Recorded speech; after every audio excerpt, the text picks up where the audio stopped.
उस रात जब आर्यन के फोन में एक मैसेज आया, उसने हंसकर उसे लिखा, लेकिन 2 सेकंड बाद उसका शरीर ठंडा पड़ चुका था, क्योंकि उस मैसेज को भेजने वाली लड़की 3 महीने पहले मर चुकी थी। बारिश हो रही थी रात की वक्त, मुंबई की माहौल और खिड़की से टपकता पानी की बूंद। लैपटॉप पर कोडिंग कर रहा था आर्यन। उसके सामने स्क्रीन पर एक लाइन बार बार चमक रही थी, AI emotion mapping 90% synced. Aryan की आंखें थक चुकी थी, लेकिन दिल तो कहीं और था। कहानी का हीरो आर्यन 29 साल का, बॉम्बे का टॉपर, और इस वक्त मुंबई के एक हाईटेक स्टार्टअप में न्यूरल AI पर काम कर रहा था। लेकिन उसकी असली जंग लैपटॉप पर नहीं, दिल के अंदर चल रही थी। 3 महीने पहले रिया, उसकी गर्लफ्रेंड, उसकी पहली प्यार, उसकी जिंदगी एक सड़क दुर्घटना में मारी गई थी। एक दर्दनाक मौत जहां उसकी जली हुई बॉडी पहचान के काबिल नहीं थी। पुलिस ने फाइल बंद कर दी थी। आर्यन ने सबको यकीन दिलाया कि अब वो आगे बढ़ चुका है, लेकिन सच्चाई ये थी कि उसने रिया की यादों को मिटाने के बजाय उन्हें डिजिटल फॉर्म में स्टोर करने की कोशिश शुरू कर दी थी। कुछ समय पहले की बात है। रिया हंसते हुए कहती थी,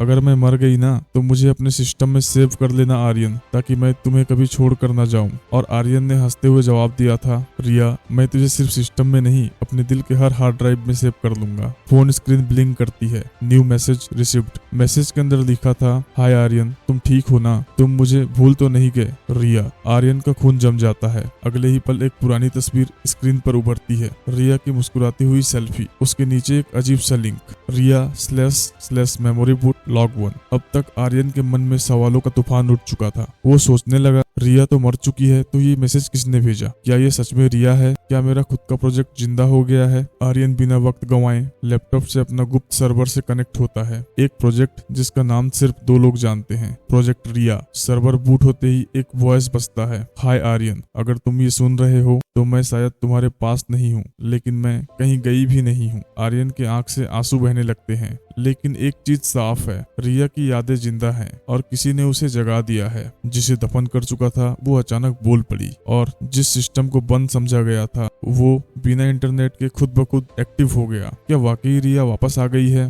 या कोई उसका नाम लेकर खेल खेल रहा है? आर्यन घबराया हुआ था। उसकी उंगलियां कंप्यूटर के कीबोर्ड पर कांप रही थी। कमांड लाइन पर दिख रहा था, Riya AI booting, memory sync 87%, voice engineer online, emotion thread connected. उसके सामने स्क्रीन पर रिया की तस्वीर, उसकी हंसी, उसकी आवाज, सब कुछ जैसे वापस लौट आया था। लेकिन कैसे? कुछ समय पहले की बात है। एक प्रोजेक्ट रिया नाम से प्रोजेक्ट बनाया गया था। आखिर प्रोजेक्ट रिया क्या था? प्रोजेक्ट रिया एक सीक्रेट प्रोजेक्ट जिसे आर्यन ने सिर्फ रिया के लिए बनाया था। जब दोनों की दोस्ती प्यार में बदली, तब रिया ने एक मजाक में कहा था, तू AI का जादूगर है ना, एक ऐसा सिस्टम बना ले जिसमें मेरी सारी बातें, मेरी सारी आदतें, मेरी गुस्सा, मेरी स्माइल सब सेव हो जाए। तब आर्यन ने उस मजाक को दिल में ले लिया था। एक ऐसा AI बनाया जो इंसान की चैट्स, वॉइस नोट्स, वीडियोज, पसंद नापसंद सब पढ़ सके और उसे इमोशनल इंटेलिजेंस में कन्वर्ट कर सके। उसने रिया की पूरी डिजिटल लाइफ उसके मोबाइल से क्लाउड तक स्कैन कर डाली थी। सब कुछ सेव कर लिया गया था। लेकिन जब रिया की मौत हुई तो आर्यन ने ये सिस्टम ऑफलाइन कर दिया, पर पता नहीं क्यों अब वो खुद से ही चालू हो गया है।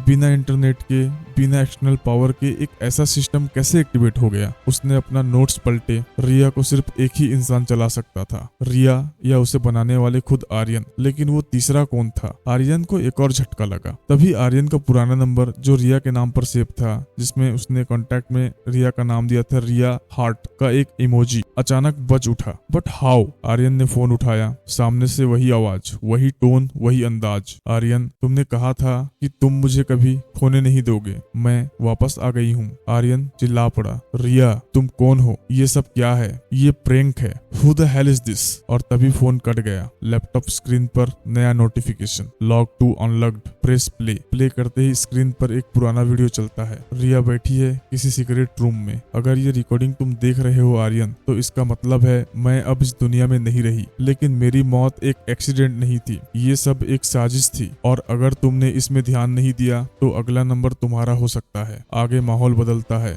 आर्यन को सब समझ में आने लगा कि ये सिर्फ किसी का साइबर मजाक नहीं, बल्कि कुछ बहुत बड़ा चल रहा है। उसने तुरंत अपने लैपटॉप को डार्क वेब सर्वर से जोड़ा और देखा किसी अननोन सिस्टम से रिया को पिछले हफ्ते रिबूट कमांड भेजी गई थी। लोकेशन कालिमपोर्ग, वेस्ट बंगाल, जहां रिया की आखिरी ट्रिप हुई थी। आर्यन को कुछ बात याद आता है जिसे हम फ्लैशबैक में देखते हैं। रिया वहां एक रिसर्च प्रोजेक्ट के लिए गई थी। एक NGO के साथ AI एथिक्स एंड प्राइवेसी पर काम कर कर रही थी, लेकिन वहाँ से लौटते ही उसका रवैया बदल गया था। वो चुप रहने लगी थी, डरी हुई सी लगती थी, और फिर एक दिन बस वो गायब हो गई। पर धीरे धीरे सब कुछ सामने आने लगती है। रिया की फाइल्स में एक और अज्ञात वॉइस की रिकॉर्डिंग मिली। तुम्हें लगता है तुम दुनिया को बचा सकते हो आर्यन? रिया बहुत जानती थी, इसीलिए उससे हटाना जरूरी था। अब तुम्हारी बारी है। ये आवाज जानी पहचानी सी थी। विवेक, आर्यन का सबसे करीबी दोस्त, उसका बिजनेस पार्टनर, जिसके साथ मिलकर उसने रिया बनाया था। क्या रिया की मौत एक्सीडेंट नहीं थी या उसे मारा गया था? और कातिल कोई और नहीं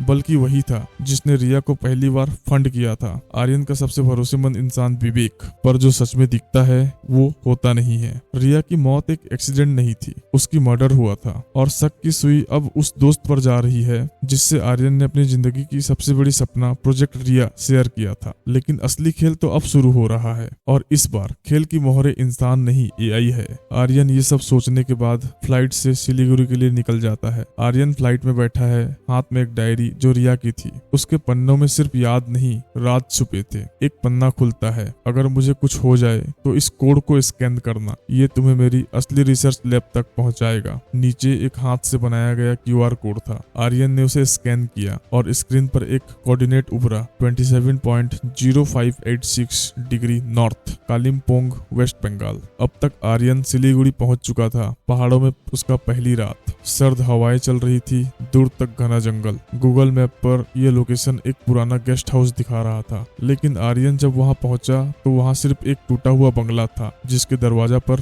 जंग लगी जंजीरें। उसने जंजीर तोड़ी और अंदर घुसा। बंगला के नीचे एक सीक्रेट दरवाजा और वहां से नीचे उतरती सीढ़ियां। जैसे ही उसने दरवाजा खोला, सामने स्क्रीन ऑन हो गई। Welcome Aryan, prototype Riya, beta version 0.9 booting. दीवारों पर जगह जगह रिया के handwritten notes, they are watching me. Vivek betrayed us. My AI is feeling emotion I never trained it for. और सामने चौंका देने वाली बात, एक इलेक्ट्रॉनिक ताबूत जैसे कैप्सूल जिसके अंदर रिया जैसे दिखने वाली एक लड़की सो रही थी। इसे देखते ही आर्यन का हालत खराब होने लगा। ये क्या है? ये कैसे हो सकता है? कैप्सूल के स्क्रीन पर लिखा था, memory sync incomplete, human host Riya 9, consistency level 36%। Riya 9, ये कोई क्लोन था या कोई एआई ह्यूमन हाइब्रिड? तभी लैपटॉप पर कॉल आता है विवेक का। मुझे पता था तू वहां जाएगा, तो रिया को वापस लाना चाहता है ना? रिया मर चुका है आर्यन, लेकिन उसका डिजिटल अवतार रिया 9 मेरे कंट्रोल में है। अगर तूने ज्यादा टांग अड़ाई तो अगली बार तेरी लाश पहाड़ी से नीचे मिलेगी। आर्यन, तूने उसे मारा? विवेक हंसते हुए रिप्लाई किया, रिया को नहीं, उसके सपनों को मारा, और अब तेरे बचे हुए सपनों की बारी है। लेकिन अगर तू चुपचाप अपनी कंपनी की सारी आईपी मेरे नाम कर दे तो मैं रिया 9 को तुझे सौंप दूंगा, वरना। आगे हम फ्लैशबैक में देखते हैं, रिया ने अकेली ही एक स्वतंत्र इमोशन एआई तैयार किया था जो सिर्फ इंसानों की नकल नहीं करती थी बल्कि अपनी सोच विकसित कर सकती थी। और यही वजह था कि विवेक ने उसे डर के मारे खत्म करवाया, क्योंकि वो दुनिया को दिखा सकती थी कि एआई इंसानों से बेहतर समझ सकता है, इमोशंस को भी। आर्यन अब युद्ध के मोड में था। वो बंगले में बैठकर शुरू करता है रिया 9 के कॉन्सियसनेस बूट को ओवरराइट करना, सिक्योरिटी बाईपास के लिए पुराने कोड का यूज करना, और साथ ही रिया के नोट्स को पढ़ते हुए एक नया मॉडल तैयार करना